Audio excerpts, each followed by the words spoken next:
It's a hot morning here in Kibebe village, Iringa, south of Tanzania. Chesko Kihaga and his family are busy at work. The rains have knocked and called them to action. They need to till their land fast or else they will fail to plant in time. By employing the help of these oxen, Chesko is hoping to beat the tight deadline. Kwa kiasi chake, hapa nilipofikia mimi nasema ni kilimo ndio kimenisaidia. Kwa sababu bila kilimo ningeshindwa hata kusomesha watoto. Sina ajira nyingine zaidi ya kilimo. Kwa hiyo kilimo kimenifanya nisomeshe watoto, wamesoma mpaka wengine wamepata ajira. Nasema hiyo ni faida mojawapo ambayo imetokana na kilimo. Na vile vile mimi sijawahi kuhangaika chakula toka nimeanza kulima. The 51-year-old farms at least 8 acres of land. After 5 months, he expects a bumper harvest. However, the journey before harvest is filled with uncertainty. Kwa kweli changamoto ya kwanza ni kutokuwa na mvua za uhakika. Hii ndio changamoto ya kwanza, kutokuwa na mvua za uhakika. Mvua zetu zinakuja kwa wasiwasi sana. Sio zile ambazo zilikuwa zinanyesha miaka ya zamani kwamba unajua kabisa unapofika mwezi fulani mvua zimenyesha unaanza kulima. Kwa sasa hivi unaweza kukuta unafika ule mwezi mvua hamna. But he and his family are undeterred. Like Chesko, many farmers here in Iringa are busy planting. Last season, he harvested 40 bags per acre. Most of Tanzania's maize is grown by small-scale farmers. Some even lease pieces of land for cultivation. According to the United States Department of Agriculture, 85% of Tanzania's maize is produced by small-scale farmers, while medium and large-scale farmers make up 10 and 5% of the produce. Currently, Tanzania has 580,000 hectares under maize farming. The country has been estimated to produce around 30,000 metric tons of the grain. However, due to poor storage and weather variability, Tanzania loses at least 40% of the total harvest. The nation also spends $332 million every year due to aflatoxins. Thus, despite having surplus produce, Tanzania time and again halts exports to boost local reserves. I think today what you have seen, and I want to curb these losses, the Rockefeller Foundation, through the Yieldwise initiative, is engaging partners who will be able to work with farmers on the ground on good farming practices. Hygrometer. I just met Purdue University this morning. AGRA is one of the partners engaged in reducing losses in Tanzania. To some of the partners at Techno. Our goal is to reduce those losses by half and improve incomes by at least 25%. We decided to do this in Tanzania because Tanzania is now the bread basket for the region. Tanzania is endowed with multiple production seasons for maize, and they are the one of the top 20 leaders in maize production in the world. So Tanzania is a key maize basket for the region. And for the last 7 years, they've been producing consistently a surplus, feeding countries in the northern side of the border as well as in the south. Through Brighton, a local enterprise in Tanzania, AGRA is educating farmers. Brighton introduced farmers to superior seeds, give them access to loans, educate them on storage techniques, and link them to markets. Josephine Kiza is the managing director of Brighton. In 2015-2016 season, which is the current season that's just about to end, Brighton was able to link ourselves to a project called it's coordinated by WFP. It's called the Patient Procurement Platform. What it does is able to leverage input credit for farmers using banks. So we are able to link to NMB and CRTB, but also leverage forward contracts, which were also very hard for us to get at that time. We were just able to do spot contracts, but this time, using this program, we're able to get forward contracts worth 12,000 metric tons. So farmers were able to sign this. This was actually an achievement, having 2,300 farmers under a forward contract and accessing about $340,000 worth of input credit. Yields have gone up from 10 bags, which is 10 to 15, 100 kilo bags, to about 20 to 25, which is quite big, because that's like, they call it 2 tons, 2.5 tons, which is quite good. Chesco is a beneficiary of Brighton's program. It's January, and as he tills, he plants. Unlike many other farmers, Chesco is using improved farming techniques. He loves getting knowledge on how to improve his farming. He is part of a farmers group organized by Brighton. Nimekuwa nikilima eneo kubwa hapo mwanzo, lakini baadaye nilikuja kugundua kwamba napoteza nguvu nyingi na mazao yanakuwa ni kidogo. Kwa hiyo baada ya kuwa tumetembelewa na wataalamu wa kilimo, walitoa ushauri kwamba ni vizuri uandae shamba lako hata kama ni la kati, lakini uzingatie zile hatua bora za kilimo, kama vile kupanda mbegu bora, kupalilia kwa wakati, kutumia mbolea, ni hivyo, na vile kutumia madawa ya ruhoma. Kwa maana ukifanya namna hiyo, hata kama shamba ni dogo, unaweza ukavuna zaidi kuliko yule aliyelima eneo kubwa lakini ameshindwa kulihudumia. The point of this is collective selling and collective marketing, which is collective aggregation of inputs and collective aggregation of markets. First issue we really wanted to do was to sort out the market issue, because once you're able to sort out the market, then you know what the market wants. Then you begin to sort out the issues that go along to helping this farmer access markets. Iringa has experienced erratic rains this season. However, through training, Chesco has been able to learn of the best seed variety that will withstand a long dry spell and yield favorably.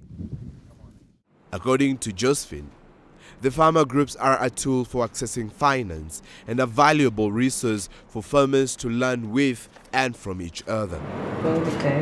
So you just have to identify how adults learn and then see how to move them forward towards where you want them to go. So if you find that they learn by doing, then teach them by doing. If you think that they learn by seeing what other people do, you identify those other people that they believe can lead them forward. Because once people see something is happening, then they move forward. So for instance, access to seed, use of improved seed, we actually do something called model learning plots, where we teach each other and we learn from the plots. In their 6 years of existence, Brighton has covered 11 districts in Tanzania, reaching between 15,000 to 20,000 farmers.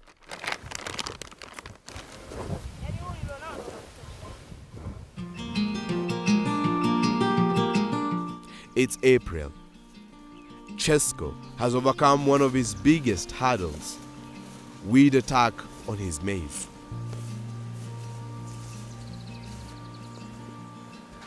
Hili hapa ni shamba darasa. Sasa hili shamba kama mnavyoliona hivi halijapaliliwa, ni kwamba tumetumia dawa ya Primigram, ndio iliyowezesha kuwa chini huku hakuna hata magugu. Nafikiri ukiangalia unaona shamba liko jeupe kabisa. Kwa hiyo tulilima, tukapanda, tunaweka tu mbolea, hatujawahi kupalilia. However, Chesco is not alone. Jackson Jongera is another farmer at Mwangingombe here in southern Tanzania. Last season, Jackson planted 32 acres of maize. By joining a local cooperative society, he had unprecedented success. Peke yako huwezi kudhaminiwa. na chombo chochote cha uwezeshaji. Kwa niamua kuungana na wenzangu tukawa watu 30. Kwa hiyo baada ya kuungana tukaomba kupata mkopo wa pembejeo za kilimo kwa maana ya mbolea, mbegu pamoja na madawa.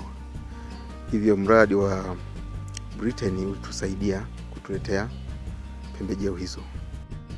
However, this success didn't come without challenges.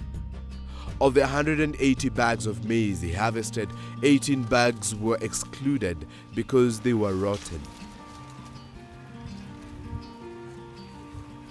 Kwanza tuseme hali ya hewa ya mwaka ilikuwa sio nzuri, mvua ilikuwa imenyesha mno, yani imekwenda muda mrefu mno, imesababisha mahindi kuoza kwanza.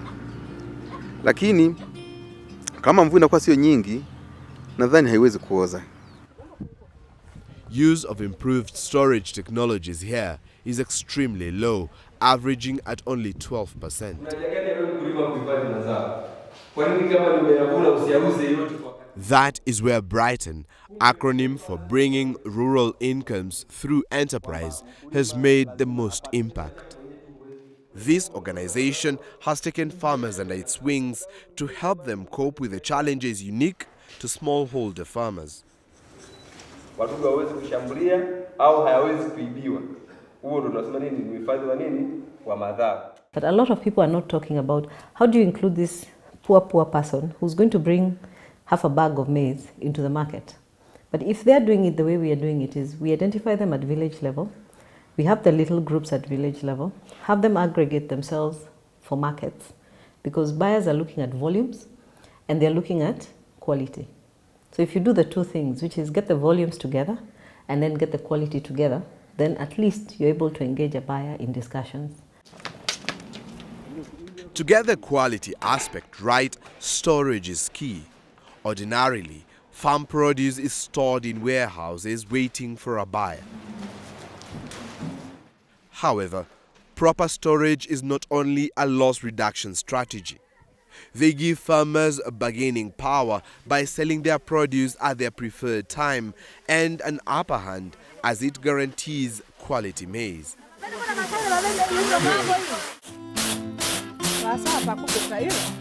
Adeline Dalu is one of the few farmers adapting to new storing methods.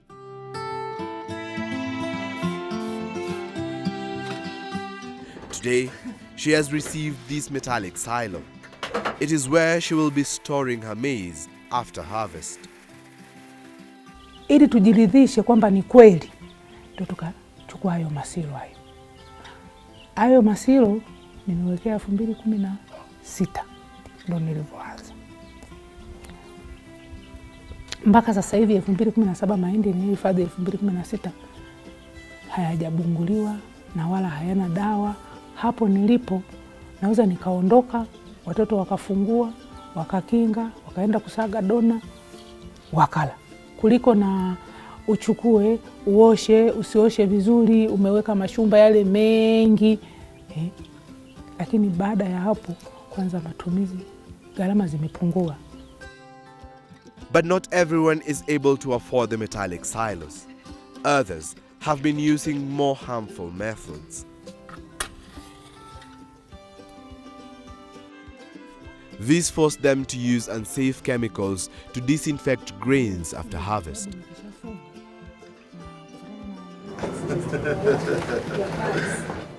But now, improved technologies are revolutionizing grain storage for farmers through the use of hermetic grain bags.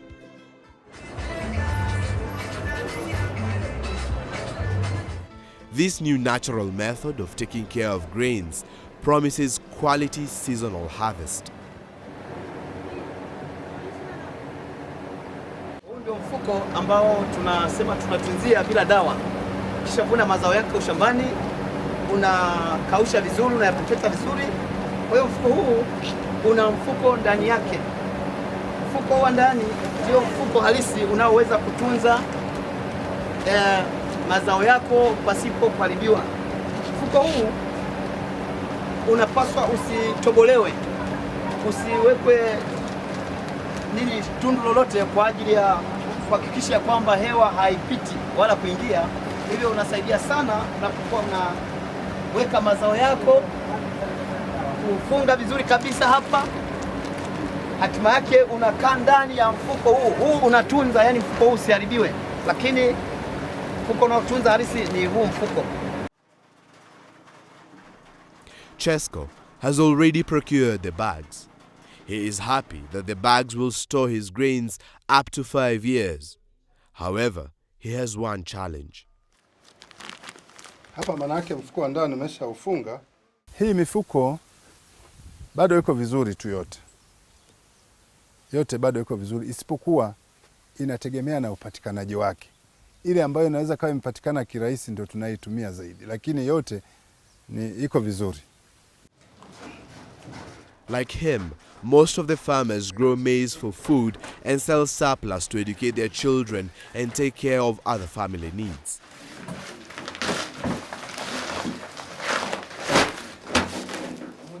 This father of 5 believes in giving his children the needs his parents didn't afford him. Their poor livelihood could not educate him further. Back then, life was tough. Sindio? Sindio hii hapa? Kwa kipindi hicho kwa kweli kilimo kilikuwa kigumu sana. Kilimo chetu kilikuwa ni cha mahindi. Ni mahindi tu haya. Lakini unakuta tulikuwa tunaweza tukalima mazao tunayopata, kwa sababu kwa kawaida kuvuna sisi tunavuna mwezi wa 7. Lakini inapofika mwezi wa 9 mpaka wa 10 chakula kimeisha. Sasa hapo ni kuhangaika tu, ni kwamba unalima nyumbani muda mfupi, muda mwingine unaenda kulima vibarua huko kwenye kazi za nje kwa wenyewe huko, ili angalau uweze kupata chakula cha kuweza kulisha familia. Kwa hiyo wazazi wangu wameishi kwa njia hiyo. Since then, he has decided his main goal will be to change his parents' narrative. Lakini nashukuru Mungu, mimi nilipomaliza nikapata familia, niliona sina sababu yoyote kuendelea na maisha yale. Kwa hiyo niligeuza maisha yangu kwamba angalau yafanane na hali ya kisasa. Watoto wasome katika hali nzuri, wapate chakula cha kutosha. Tanzania is ranked as one of the top 25 maize producing countries in the world. While storage and farm input might be a headache, a definite market is also a thorn in the flesh of many farmers. Hatuna soko la uhakika kwenye mazao yetu. Ninazungumzia hivi ni kwa niaba ya jamii, sio mimi kama mimi peke yangu. Ni kwa jamii nzima. Kwamba tumekuwa tukilima kwa gharama kama hivyo. Mazao yanapokuwa yamefika mahala yameshavunwa, yamekushavunwa, yameshaandaliwa, wanakuja walanguzi. Mlanguzi anakuja anajitakia tu bei ya kununua. Tulikuwa tunafikiri kwamba kungekuwa na soko la pamoja ambalo linatoa bei ya aina hii moja, ingeweza kutusaidia. Na kingine, bado serikali tunaona inatunyima uhuru, kwa sababu miaka mingi ya nyuma tumekuwa tuna export mazao yetu. Through cooperatives, the farmers have been able to have a united voice when it comes to selling. This is an aggregation center here in Mogigombe. Farmers converge to bring their produce.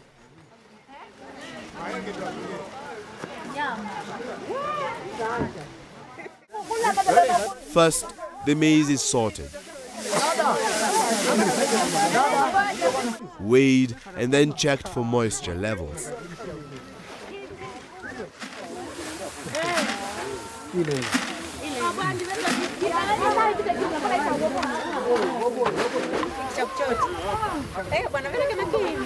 It is then sealed and put away, ready for a buyer.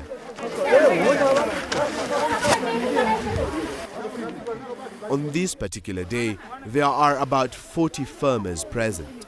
Some expect to sell and pay for the input loan given to them at the start of the season. Nimeleta magunia 13, 9 ya kulipa deni mengine 4 nataka yanisaidie mimi kulipa ada kwa wanafunzi shuleni. But there is a bigger picture to the maize story here. Lucy Nyalu is the local representative of Tanzania's Ministry of Agriculture, Irrigation and Cooperatives. Kwa sasa jinsi ambavyo tunaenda ni kwamba wakulima wameshajua kabisa ili aweze kuondokana na hali aliyonayo ni kulima. Kwa sababu imeshaonekana hata biashara hizi sio sana. Kwa hiyo watu wengi wameshaona kwamba kilimo ndio cha kumtoa zaidi. Kwa hiyo utakuta hata viwanda hivi vya usindikaji vimeanzishwa kwa wingi. Kuna sehemu nyingine havikuwepo, lakini kwa sasa vimeanza kuanzishwa na mkulima anajua akilima vizuri eneo lake kwa tija ndio sehemu pekee ya kutoka kimaisha zaidi. Josephine has been a witness to the transformation that improved farming has done to maize farmers here. We've had very good successes where farmers actually have bought things from solar panels to motorbikes to radios. People have actually grown to people who've actually done their houses and refurbished their houses, which is really nice for us. And the country is benefiting too. Agriculture is estimated to contribute at least 30% of Tanzania's GDP.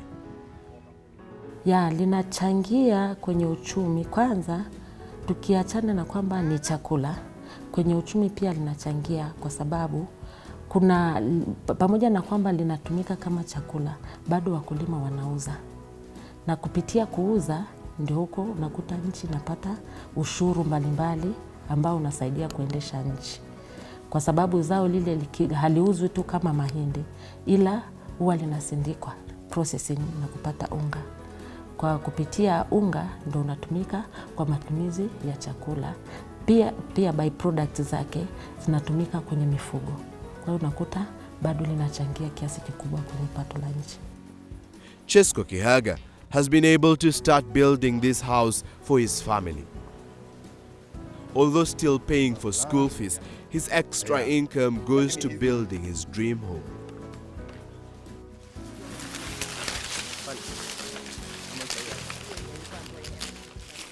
As the sun sets and another harvest season approaches, maize farmers in Tanzania remain a hopeful lot that every day they are getting closer to living their dream.